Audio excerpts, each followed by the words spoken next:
If you're a new entrepreneur and you're willing to hustle and you're willing to do a good job, it's awesome because you can now just take the remnants of what those people have left behind, and that can be your base for starting your own business. What's going on, guys? Welcome to Collecting Keys. I'm your host, Mike DeHaan, here with Dan Austin and Dylan Cook. And this is our last episode for the year for 2025. And to round things out, people typically do like a review of the year, talk about whatever. We're kind of doing that, but we're going to mix it up a little bit because we are going to do what is called high-low buffalo. And basically, we are going to do round robin style. If you guys listened to our hot takes episode a couple months ago, which was super popular, it's #1 episode of the year, you should go and check that out. But basically, we each came with hot takes. We went around, basically said what our hot takes were and had a discussion. With this, we're going to do the similar format where we are going to have a high for the year, low for the year, and then a buffalo, which is a kind of unexpected thing for you for the year.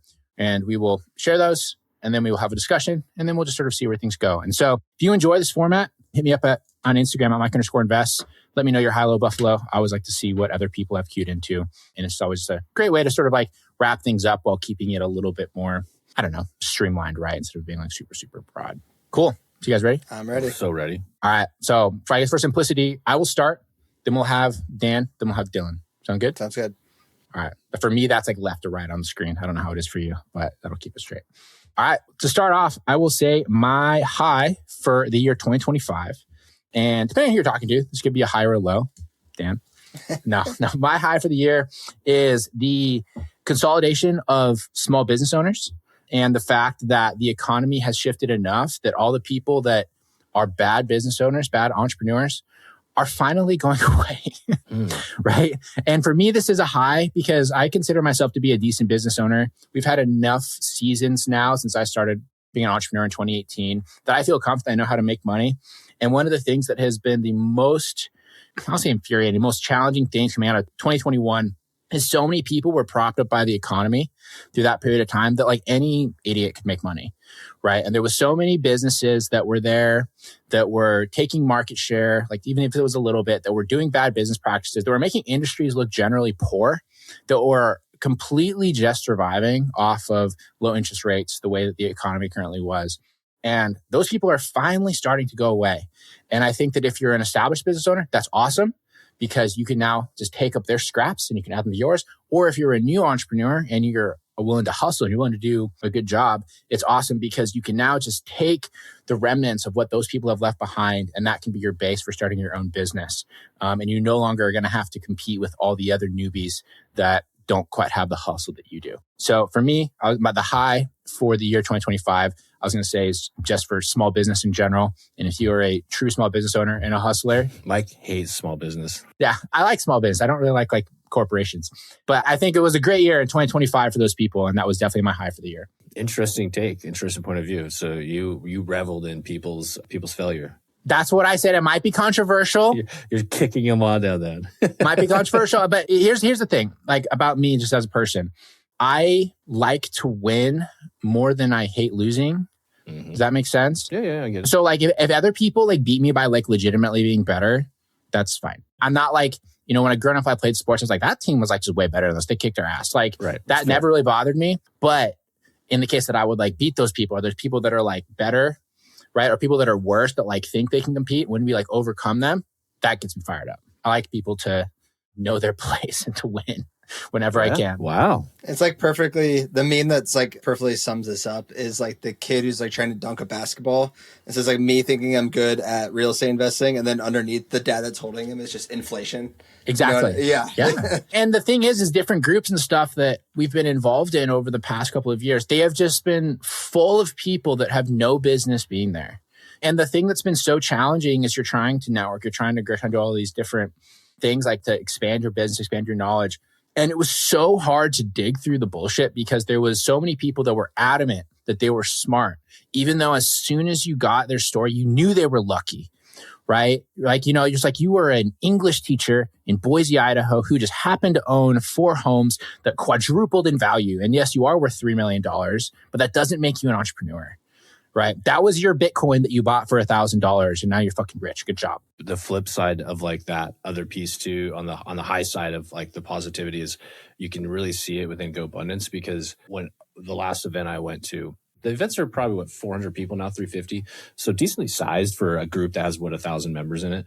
It's really hard to not bump into very, very good operators. Yeah, because it's all that's left. Yeah, I can't remember his name. I forgot. He's not a listener, so it doesn't matter. But I sat next to just randomly at dinner a guy that owns like a restaurant, like business empire kind of on the East Coast. And his goal is to get to 100 million a year. And I think he's at, I don't know, a couple 10 to 20 million a year in his restaurant. Like, oh, what? Like In a restaurant, right? And then I bumped into quite a few other guys where it used to be you were running into so many syndicators and people that were riding the wave, and those guys have since left. And I think this, not just GoBundance, I think this is probably a lot of groups like this. And we also see a lot of those real estate groups just pittered out. They're gone. They don't exist anymore. And so it makes masterminding a little bit better. A little bit more quality. So if you are operating or you are trying to aspire, there's no better time to do it now because all the bullshit's gone and the guys that are out there and the gals that are out there are actually doing well, and it's not a lie. Mm-hmm. I think right now is the epitome of, be greedy when there's blood in the streets. We are on that phase. From an investment standpoint, there's still some potential downside risk, but I think from a business standpoint, it is absolutely the time to be pushing into small business because there's so much opportunity there. So that was my high, is an opening up of opportunity. And I guess my high is, Dan, you would say it was the downfall of all the schmucks. All the schmucks. Ooh, I like that word. I like that word too. It has a bunch of consonants right in a row. Yeah, it does. It's exhilarating. It's fun to say. I'm going to teach my son that. There you go. He comes up with some wild words. I'm like, that's a good word, dude. Nice. Yeah. Where'd you come up with that? But you know what? Peppa Pig, because they have a lot more proper English too. He speaks probably better than I do. Probably. Cool. All right, Dan, let's hear it. Okay, so mine's a little bit more personal, but it bleeds into the business. And the high is going to be a single point in time, but it's actually the whole year of what happened for that point in time. So I took a trip earlier in the year to Salt Lake with a couple of friends of mine who I met through GoBundance. If you are a GoBundance person and you're listening, it's my GoPod. And we've been together, golly, what do you think, Mike, like 2 years now with this GoPod? It's been my best, most significant GoPod so far out of the 5 or so I've been on. But anyways, took a trip to Salt Lake City, put ourselves in an Airbnb down there. And I don't think we did anything else but mastermind. And we obviously left to eat and have some drinks and all that sort of stuff. And we talked about individual goals and things and really the result of that. And I'll give a shout out to my guys, Brandon and Aaron, who are listening. I'm sure they're listening, that this was a significant event. And they know it was because they brought it up several times, is all the things in my current life that I need to quit doing or fire, like get rid of, right? Just being so busy with all sorts of other stuff. And at that point in time, we knew that the lending business was probably the business Mike and I were going to really shift into, because we really started that approach, I would say, the end of last year. And so that being said, fast forwarding to now, having quit so many different things, fired so many different things. I mean, there's lots of, we sold our wholesaling business, which is a big piece of that. Letting go of partners, letting go of employees, all sorts of things that we did and have really set us up for success. Like that point in time in Salt Lake was a pivotal moment. And honestly, I can look back and all the things that Aaron and Brandon gave me advice on have happened, have taken place. And I think a lot of that is having people behind you, like rooting for you and seeing the bullshit from the outside and telling you like, hey, you need to fucking look at that, or you need to focus on that, pay attention. So that was a huge high. And I think it took our business from, where we were at, like, hey, this is our thing, to now we're like, yeah, this is definitely our thing. We're going to 2026 with a really high capacity to double, if not triple, our revenue in the business. We've already, I don't even know we've quadrupled, tripled how many times month over month with that business. So my high is having a group of dudes I could go to Salt Lake City with and completely change our business. It's funny because I remember when you came back from that, and I could tell that you had like a new fire, which was pretty good because you were definitely pretty jaded from the, especially the wholesale stuff before that.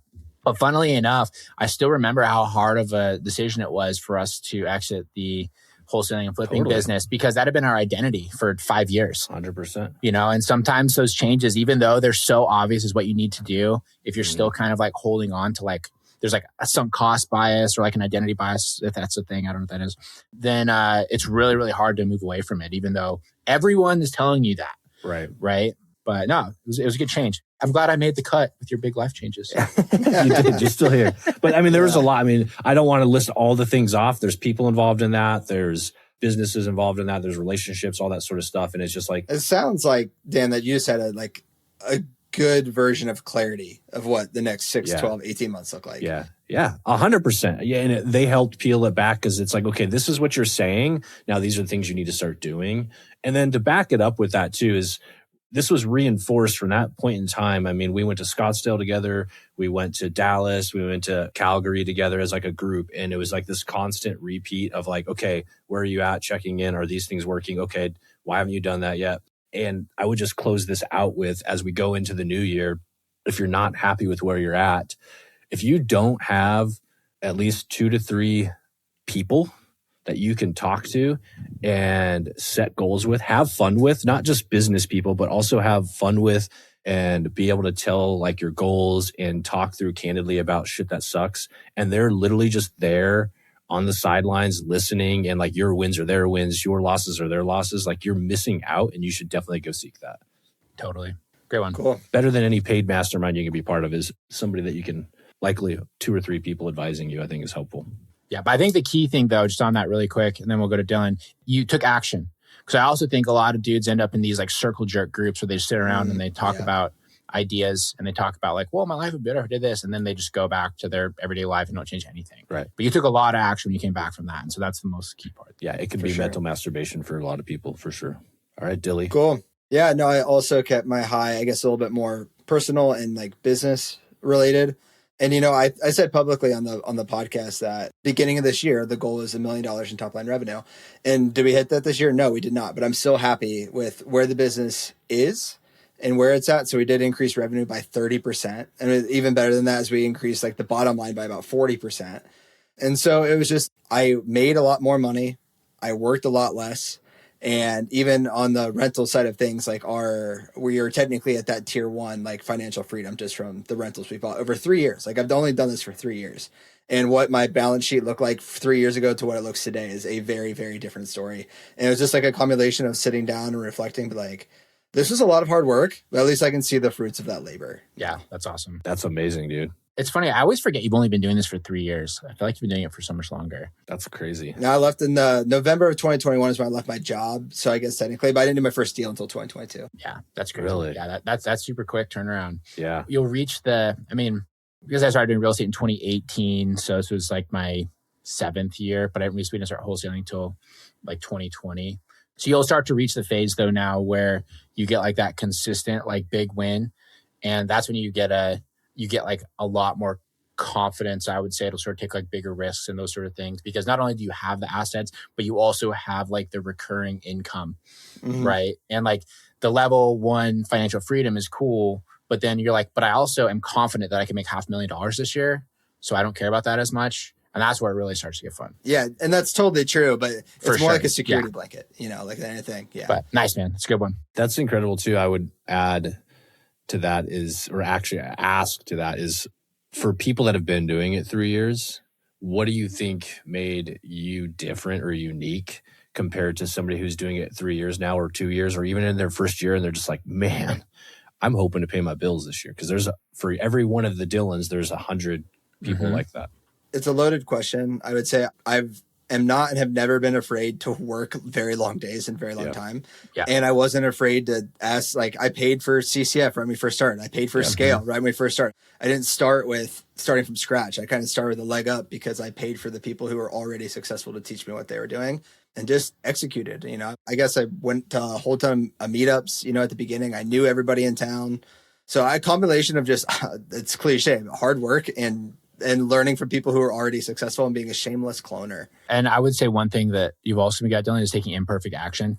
You're one of the few people that I've met, like you'll come on here and after the show, you'll ask us some questions. And next thing you know, you're doing it like that day, right? Or like the next day. Yeah, true. Whereas I can't tell you how many people over the years have asked questions around stuff. And I tell them very blankly what we do. Yeah. And then I see them like 2 months later posting on Facebook. Asking the same question to like general people. I'm like, why the fuck didn't you do it 2 months ago, dude? Like, that's why you're not successful. And that's a learned skill. Having a default to action is a learned skill. And actually, when we went to Scottsdale at the first KeysCon and you guys asked for feedback, that was my number one thing that's different than a lot of stuff is the whole thing was a default to action. Like you had to do shit. You can't just think about it. So yeah, I want to summarize those 3 things too, because it's in my head. as far as it's actually quite simple. One is being willing to work, and people want to get into be entrepreneurships because they think they don't have a boss, they don't have to work very hard. It's like, no, you got to work way harder, but it's way more fruitful, way more satisfying. Second is what I would have used to say is be willing to pay to go faster, which I think is still relevant, but I think it's in a different phrasing right now. I would put it as recognize you don't have to do it all yourself. You can go and learn it. You don't have to learn and build it yourself. You can go and have somebody and take their shit and replicate it. As Matt King from GoBundance says, rip off and duplicate. I think you got to be willing to do that. And then the last one is brand. And I think that's actually more relevant than anything right now. Mike and I were just talking about this, about one of the dudes here locally who left the company he worked for, a wholesale company, and has done extremely well for himself. And it's all because of brand. It's all because of the meetups. It's all because he was out there on social media. So however you become a known quantity in your real estate community, doesn't matter which way you do it, whether it's social media or in person or just calling people, like that is going to make you more successful than most anything. Because you pair that with hard work, you won't have an income issue. Yeah, totally. All right. Right on. We'll jump into the lows. All right. So my low for the year, again, it's going kind of macro. That's where I went with one of mine. My low for the year 2025 in the space was the rise of co-living as like the new fad. I thought it's already dead though. No, dude. It's going to be soon because now Pace is talking about it, right? Oh, no. And as soon as like the big gurus start promoting it, you know it's too late. So it's funny. I was really trying to think about the different stuff, and every year there's like a new fad. This fad in particular, I really, really hate for two reasons. And it's kind of funny because on the show from last week, we talked about like the density piece and how I think that's really important.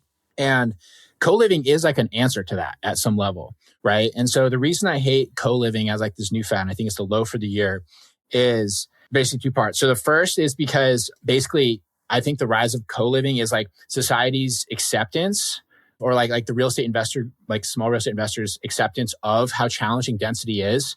And so they are now doing what a capitalistic society does, is they are finding a way to monetize solving the problem.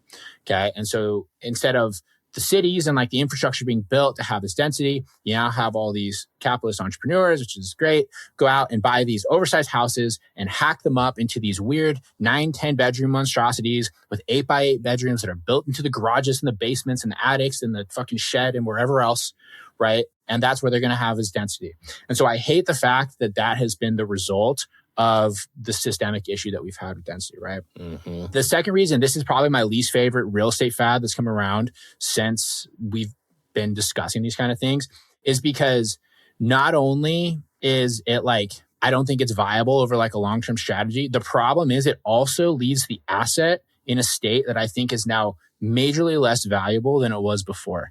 Right. And so if you look at like the sub-2s and the Airbnbs and the midterm rentals, all the other stuff that people have had as like their current get rich scheme, none of them have affected the hard asset as much as co-living. And so I guarantee you, if you fast forward 5 years from now, just like we're seeing the purge of all the Airbnb owners rapidly trying to sell their properties at like a massive loss, right? Because they overpaid for them, they traded them on cap rates, all sort of stuff because of Airbnb potential. We're going to see the same thing with the co-living investors. The problem is that nice house on a cul-de-sac that they cut up and put 11 bedrooms in, right? That they had a mix of battered women living in there with like their children and crackheads. And then like the one college student who couldn't afford to go anywhere, who had this weird community, right? And they all just did like janky stuff in the property. No one is going to want to buy that house anymore. And they're going to go into it. It's going to be full of unpermitted work. It's going to be full of like a bunch of like weird damage and stuff that was set up in a way that doesn't make it conducive to pivot back to an actual usable structure for where it's located,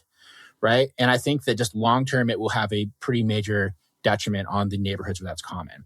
You know, and every time you talk to these people, they always have like this, I don't know, illusion of grandeur of what these tenant structures look like. They're like, oh yeah, they always describe it like a tech incubator, you know, where you have like all these like young buck entrepreneurs who don't mind, they have to share a kitchen. Or a fun hostel. And like, yeah, maybe if you're like in San Francisco or Austin, when you're in most metros in the United States, that's not what it is. It is a halfway house that is full of people that cannot afford to pay rent anywhere else, right? And then you're putting them in communities that are surrounded by families, and then you're completely screwing up the asset in the meantime. So my big low. Let me ask you this. Great low, by the way. I can't agree more. I think the idea of co-living is garbage. And I just think it's terrible for the community. Now, from a real estate investor standpoint, because I also think that co-living, as it's typically described, is a poor investment. It's a way for non-deal finders to somehow buy a deal that cash flows. But by the way, if you try to do that at scale, you're not going to be able to get the great financing you want because they're going to go off market rents. But it's neither here nor there.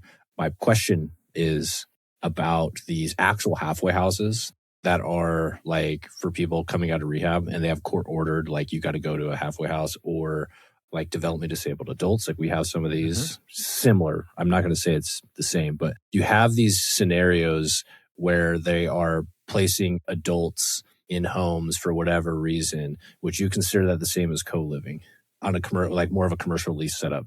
I would say it depends. Right? Like it fully depends on the scenario and how legit it's being operated. And the location, right? Like that's not going to be in a suburb. For sure. Well, I mean, you will sometimes, you'll see people that like have these addict houses they're putting in like nice neighborhoods because it's the one that hit their square footage requirement, right? I don't think that you should necessarily be doing things like that. I do acknowledge that those situations do need to exist. I think it just needs to be run by a legitimate operator.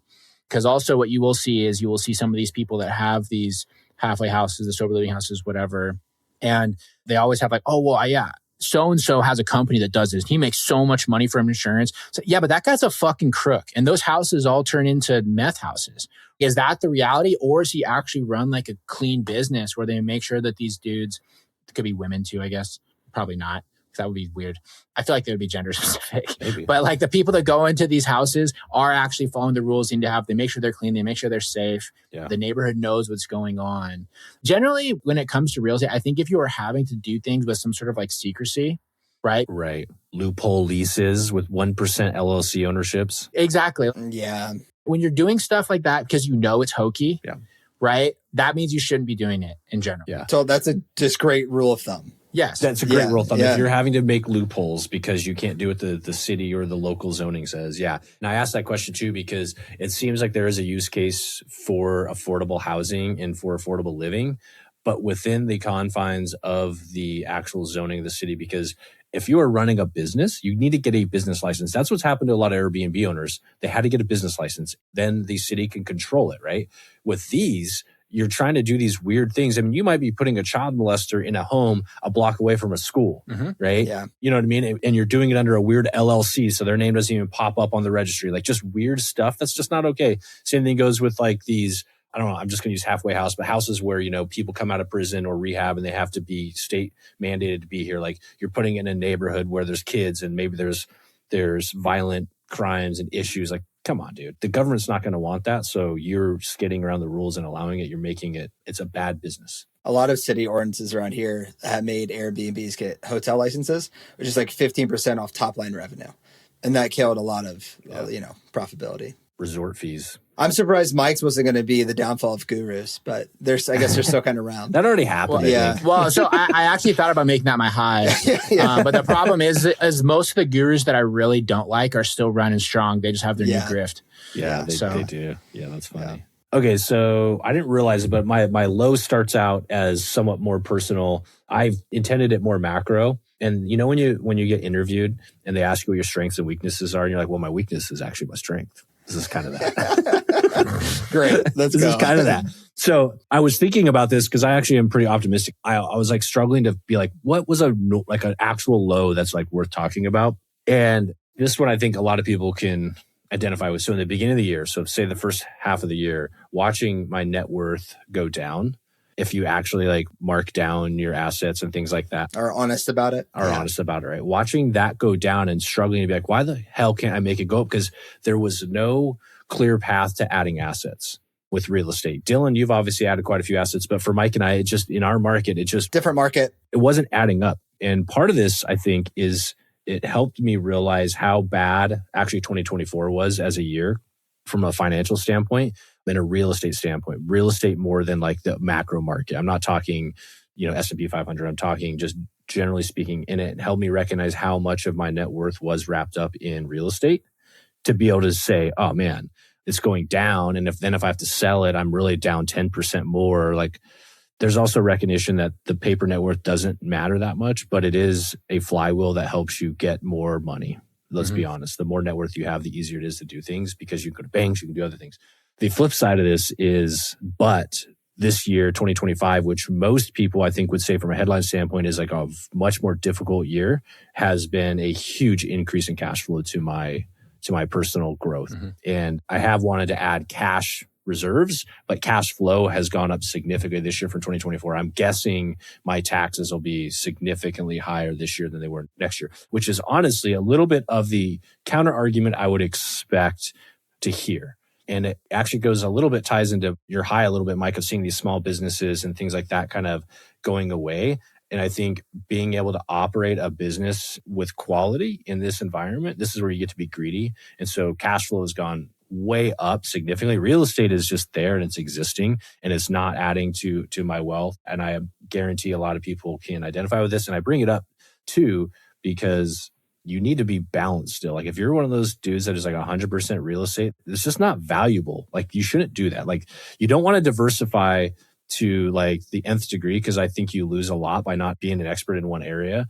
But we've talked about this a lot on the show. If you're just paper net worth real estate guy, no cash flow, that sucks. It sucks for you. I'm not sorry because you did that to yourself. Yeah, that's why we used to have the whole saying massive income before passive income, right? Because that's the one thing that will allow you to actually grow. It's not holding assets, it's having the ability to buy more assets. Yes. And the ability to be flexible when the market, so you can be greedy. Because if you just have no cash flow, if you're the FIRE person that is using real estate as your financial independence, retire early, and that's your cash flow, we all know it's not that great of cash flow if you have one event. Now the market's kind of sinking, so you can't get leverage easily on your assets when it's real estate specifically. And Dylan said it earlier in the show, his bottom line went up 40%. He's increasing cash flow. Unfortunately, while you're doing it, you're able to increase your assets too, Dylan, but not everybody gets to be the double header like that. But either way, you got to have cash flow. I guess you went from a low to like a high. Exactly. I told you. Yeah, you said you were going to. My weakness is my strength. Yeah, so I'm saying, just to put it into words, your low for you for the year was the good portion of the year where you were struggling with the decline in your portfolio and you didn't really know how to overcome it. But since then, it's recovered. Yeah. It's recovered in another bucket. Yeah. The low was like the struggle at the beginning of the year, recognizing, which was honestly, I think, more of a 2024 byproduct of 2024 market being so bad for real estate bleeding into 2025. Because I actually don't think the real estate market is that bad. I don't think it's as plentiful, but I think, and we're seeing in the lending business, there's still people out there doing deals. They're just different deals. Yeah. And they're different people. Yeah. A lot of different people. Honestly, it's pretty wild. But cool. All right. Good one. Sure, Dylan? Yeah, I'll do two. One, I'll keep the personal side is, even though it's been a great 3 years, the past like quarter has been one of the toughest that I've had since business started, both from this deal flow and contractor problems, building problems, a lot of CapEx stuff, like just this, like a kick in the nuts again and again and again without a lot of wins.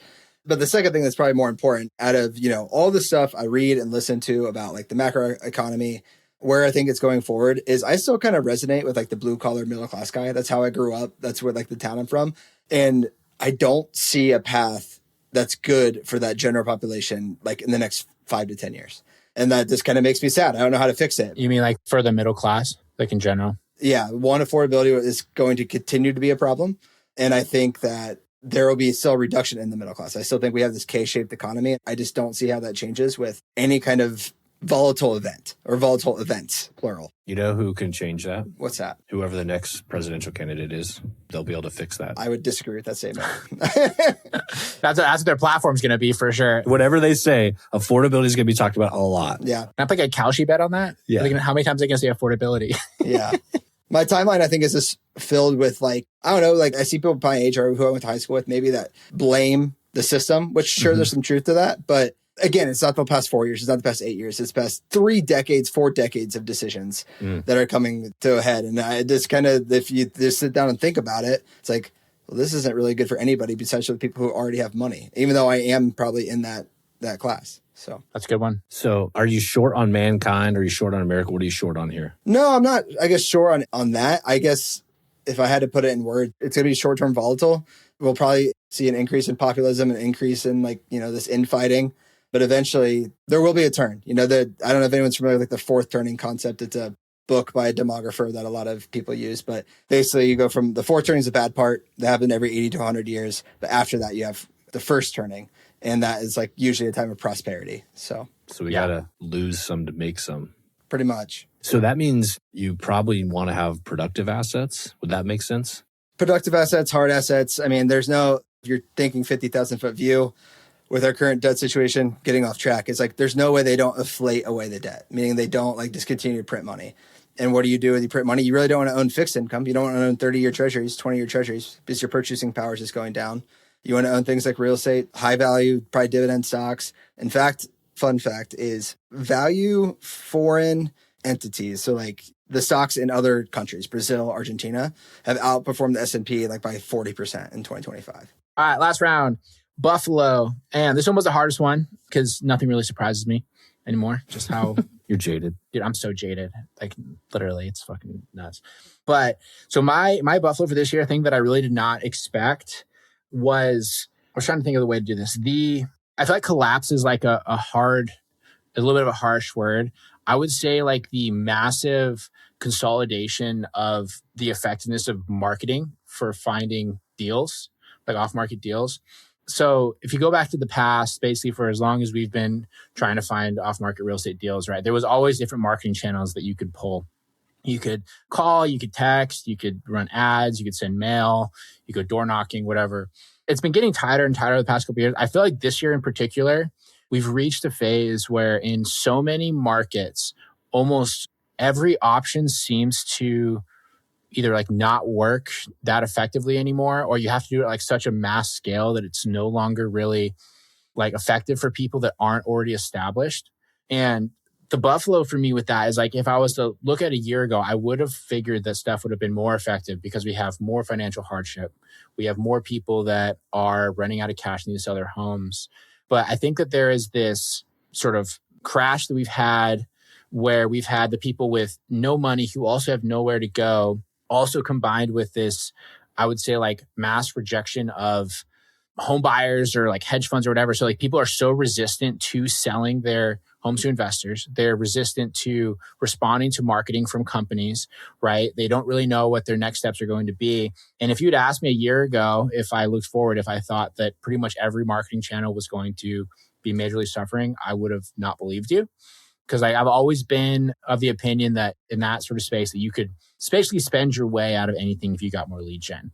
But just a couple of weeks ago, we had somebody on our Scale weekly call that said that they had, in the last 2 months, they had spent two $17,000 drops on direct mail and had zero calls. Unheard of. Unbelievable that happened, right?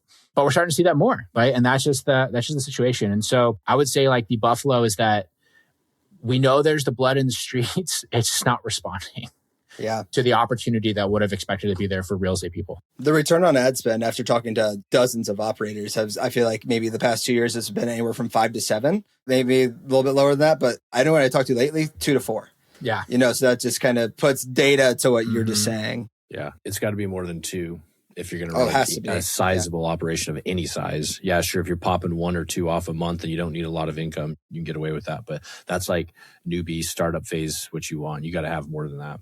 Yeah. So part of it, I would think, is caused by the recognition of wholesalers and off-market buyers by these sellers, paired with so many jackasses out there, gurus included, that are out there preaching unethical ways to do things because there hasn't been regulation on the industry. And now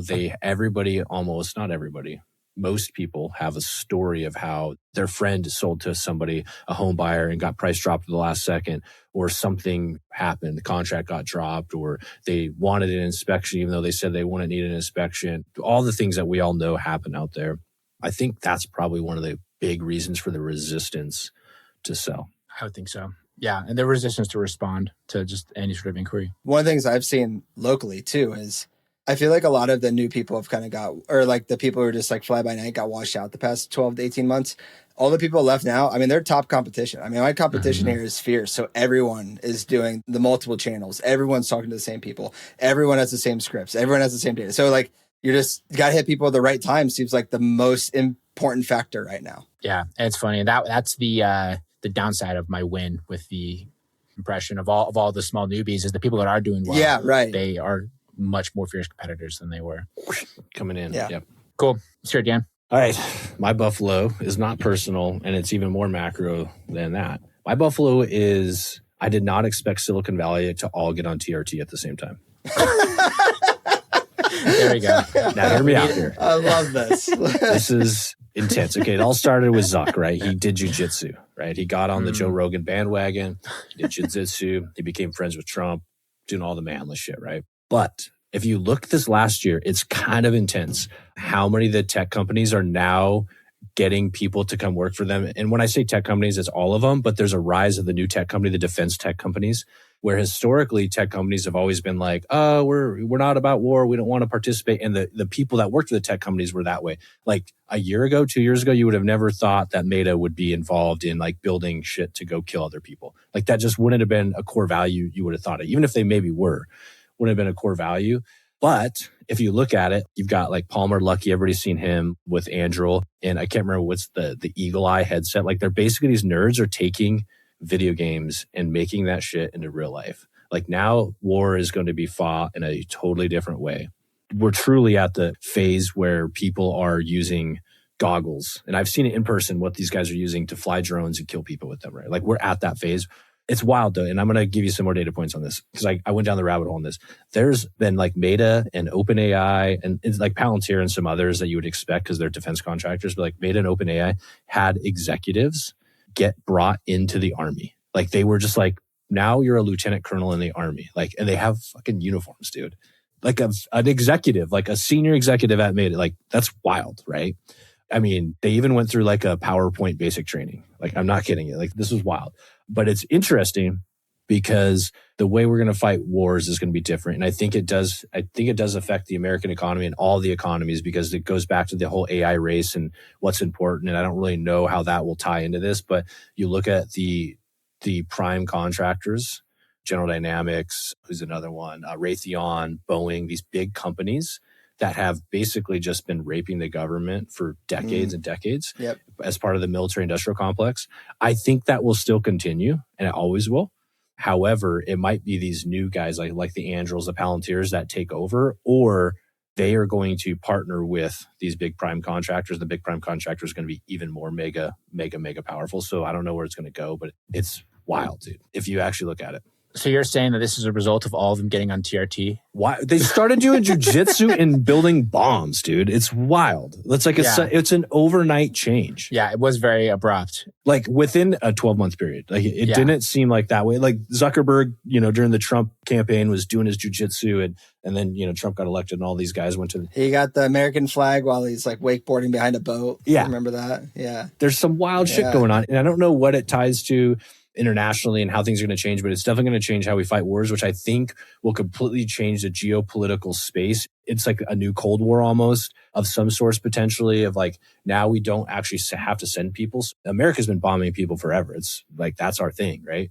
But now you're going to have like these ground forces that can just go in and virtually kill people. Yeah. I just feel a lot safer as an American knowing that we're prepared for this all-out conflict with Venezuela. I've really been concerned about that. We need that crude oil, dog. We gotta get that oil. America. Hey, it was our oil. They stole it. It was ours. Oil's less than 55 a barrel right now. So like you'd actually think you would want a less supply of oil. More, or the price would go down even more. Well, so the difference is, let me inform you here, that they have a different type of oil, as I found out. It's they call it the sweet crude, which is used for gasoline. This is used for ships and diesel, like big diesel ships. Is that because it's in the southern hemisphere? So like it all like drips down different because we have a flat Earth? Because the Earth is a disc, and so like it's all just like going that way. It goes like right there, dude. It's the thick part of the oil. Yeah, that's where also they make baby oil. The gravity changes; they got to spin it around. Yeah. No, exactly. I mean, speaking of baby oil, I could have said P. Diddy was my buffalo, but everybody expected that. So yeah, I know no one was surprised by that either. Yeah. Anyways, all right. Cool. Here, Dylan. I guess my buffalo is kind of like I said earlier. I've never been afraid of hard work and like we're doing it. But if I sit down, I actually think I might be experiencing some level of burnout in this business. You're burning. Yeah. And so I guess my buffalo is the realization that if I'm still doing this 5 years from now, I would probably consider that a failure. Doing it the way you're doing it or doing it period? Probably doing it period, to be honest. Yeah. But, my business is twofold. It's the active income, but I want to get the portfolio to a size where I'm still making the same amount of money, but through investments, not through active income. I will say, I think there's a reason that you don't see a lot of people that have been flipping / wholesaling houses for like 10 years, right? Yeah. I mean, it's a grind. There will be people that have done that in the past, and I think it's an amazing business to make your first batch of money, build your first little bit of wealth and give you that financial freedom, that security. But it is a very emotionally and just like mentally draining business, right? Because you're constantly dealing with the dredges of society, the motivated sellers, and honestly, like flippers, the ones that you're buying your deals are no easier to work with than the sellers half the time. Yeah, they're assholes. Right? Especially the ones that are so stubborn, they're not willing to find their own deals, but they want to own you because you're the deal finder, right? So you have a lot of hard conversations back and forth. It has huge wins. It has massive losses, right? But there's a reason that people tend to get burned out and exit. And I think it's just because it's a challenging business to run. And I think as you learn more about creating value and marketing and like actually what business looks like, you realize that there's easier ways to make the same amount of money plus more, right? I mean, that's a big reason that we've shifted towards the lending business. With a higher ceiling, I think. With a higher ceiling, totally. Yeah. That was the thing with us for the lending business is the ceiling is so much higher. It's an established industry, right? You're not like having to pick and choose the random people to come work for you because no one's ever worked in this kind of company before, right? There's like actual infrastructure behind it. It's just different, you know? And I think that's why you see a lot of people make those changes. I think a good example, just to put an earmark on this, is like a lead came in last night at like 8 p.m. And normally I'd be like, cool, let's check it out. Like, let's see what it is. Like, and I was just like, I'll get it in the morning. Yeah. You know, like that's just a different approach to the same input that I would have had, you know, a year or 2 years ago. So yeah, it's tough. I think it's a good one though. I wouldn't have expected you either because you always come in and you're always so like happy-go-lucky, ready to talk about the ways that you're growing. So that is a good Buffalo though. I think it's a good realization. Unexpected. A lot of people have. Yeah. So cool. Well, hopefully you joined that, everybody. If you didn't, I don't know. Don't tune in next year. Like go away. Yeah, go away. No. If you did though, you should let us know. We always like to hear from fans. People do our stuff. So send me a DM on Instagram at Mike_invests and just let us know what you thought. Let me know what your high-low Buffalo was for 2025. And if you have any good ones, I won't share your name, but we can talk about it next time on the show. And you guys all have a great New Year's at this point. This will be after Christmas. And we'll talk to you guys next year. Dad joke. Nice, dude. That was a good joke, dude. Thanks. I saved that one. Take that right out of your book. This episode is sponsored by Sir Lancelot LLC, also known as SLA Capital, which, if you didn't know, is Dan and I's private lending company. So yes, we are sponsoring our own show, but what you going to do about it? It is our private lending company that offers hard money and DSCR loans to real estate investors of all types. So you can be a new investor, an experienced investor. You can be buying flips. You can be buying rentals, whatever. We can do everything. And not only that, but the rates that we offer are just as competitive, if not cheaper, than pretty much every other company out there. So whatever big company you've been working with, bring us their term sheets and I guarantee you that we can probably beat it. We have the same connections they do. We just don't have all the overhead and middlemen. So if you want to come and check us out, go to slacapital.com/keys and I will know that you came from the show. And by seeing that you came from here, when you get to closing, you will save $500 on your first loan with us. So slacapital.com/keys, we would love to fund your next deal. Thanks for listening, everyone. If you want more from us, you can shoot us a follow on Instagram. I am at Mike_invest. Dan is at InvestorMan Dan. And Dylan is at Dylan_does_deals. Shoot us a follow and send us a DM to let us know what you think of the show.